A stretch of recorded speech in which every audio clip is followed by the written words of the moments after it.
going to high schools, all around this country as a part of, stopping military recruiting, but not just like stopping and you shouldn't join, but actually unleashing the students to drive the military recruiters out. Because you have to call them their supply. They're not going to do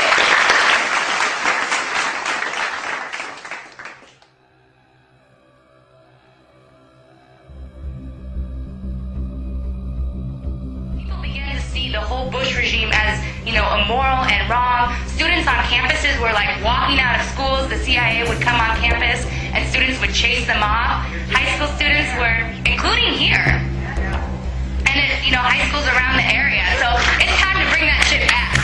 This is kind of the history. I think that, people forget about, what things were like. But the problem was actually this resistance didn't go far enough, and it didn't actually break out of the confines of appealing to the powers that be. And so this is, what we need to do this time. Because, one of the things that's happened is, look, Obama was the last great hope.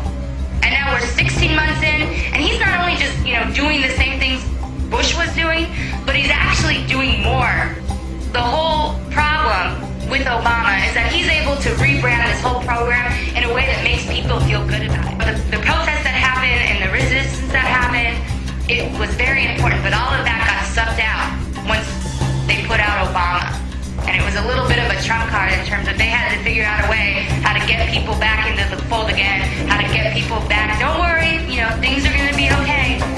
And because Bush wasn't driven from power and because he wasn't held accountable for the things that he's done, his program has become codified. Now people have gotten used to living with a little bit of torture. People have gotten used to bombs being dropped on places in the Middle East, including on Palestine, and this is sort of the ethos and the morality that's been shaped, and we have to go out there and change this. It's not going to come from Congress. We can't actually look there. We're talking about a movement that's so big and so powerful and so sustained that it actually can't be ignored by the powers that be. This is the reality that soldiers are faced with, that the people of Iraq and Afghanistan are faced with, that the children are faced with, that the people living inside those houses are faced with every single day at the hands of my brothers and sisters. We saw the murder of those civilians. What you can't see is the hundreds of civilians all around that area inside their homes cowering under their tables, under their beds. What you can't see is the children that after these troops leave can't sleep at night. What you can't see is the raw sewage flowing into the streets from where the tanks have run over sewage lines. This is real. And it's happening every single day. And this is but one example in a mountain of crimes that are being done in all of your names that I was complicit in. That I am less of a man for having not resisted while I was in the military on active duty. I'll say that again, because I think a lot of people in this country feel like the U.S. Army is someplace to go and make a man of yourself. I am less of a man today for having served in the U.S. military. These wars are racist. They're genocidal. The kinds of trainings that soldiers are going through to be capable of these horrors are real, are systematic, are well thought out, have been researched for over 200 years. Because this is nothing new to the United States of America, folks. This is nothing new. We have been doing this since our foundation. Everything we have, we've stolen. It took me a really long time to grasp this, especially having gone through the military and been traumatized by it, and then to come home and be wrapped in an American flag and told that I'm a hero. I can't ever get back what the Army took from me. I'm sorry. That's taking the responsibility off myself. I can't ever get back what I gave to the Army.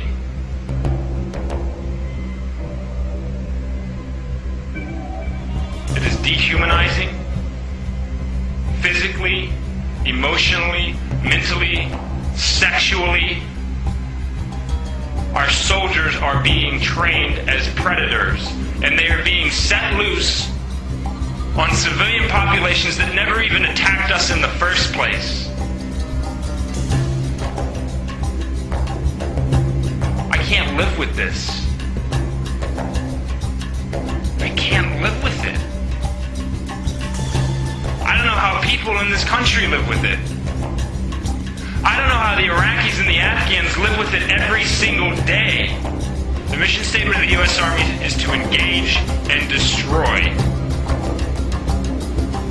To engage and destroy. There is no nation building.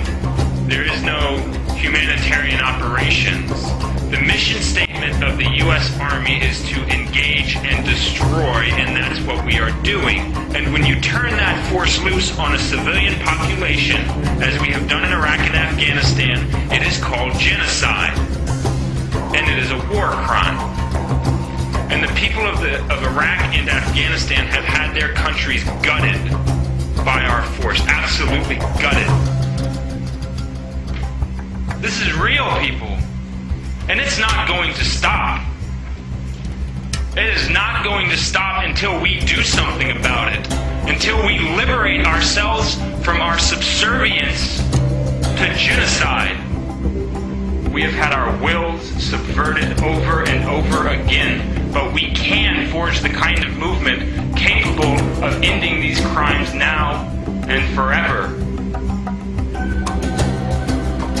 We gotta do something. I feel we have not built the kind of movement that the government finds to be threatening. You go to peace rallies, you go to peace marches, and you see people marching around with American flags. That makes me sick. The American flag, to me, is a very particular brand of slavery. I was property of the U.S. government, and that flag was my master. And that's one of the reasons why about a month and a half ago, in front of 5,000 people in Washington, D.C., in front of the White House, I burnt that symbol of slavery.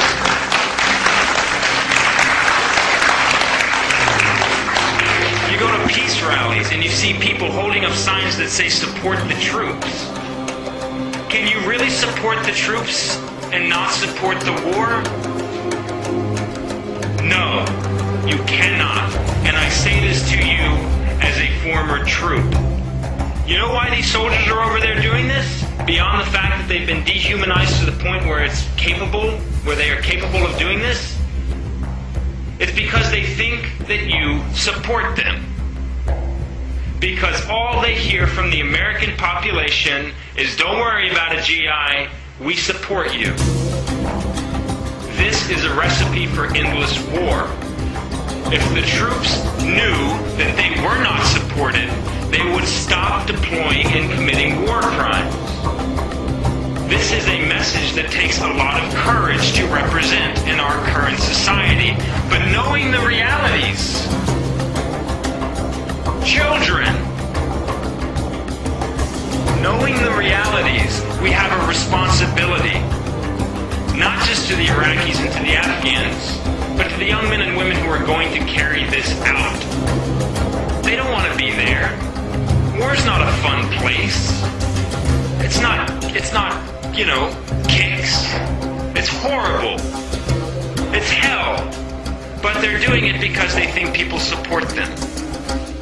If you guys want to support the troops, you got to tell them the truth. You got to tell them that they're involved in genocide. You got to tell them that you don't support what they're doing. And you got to tell them that you don't honor the warrior and you don't honor the war. Be honest, offend people if you have to, because that's the only way to save them.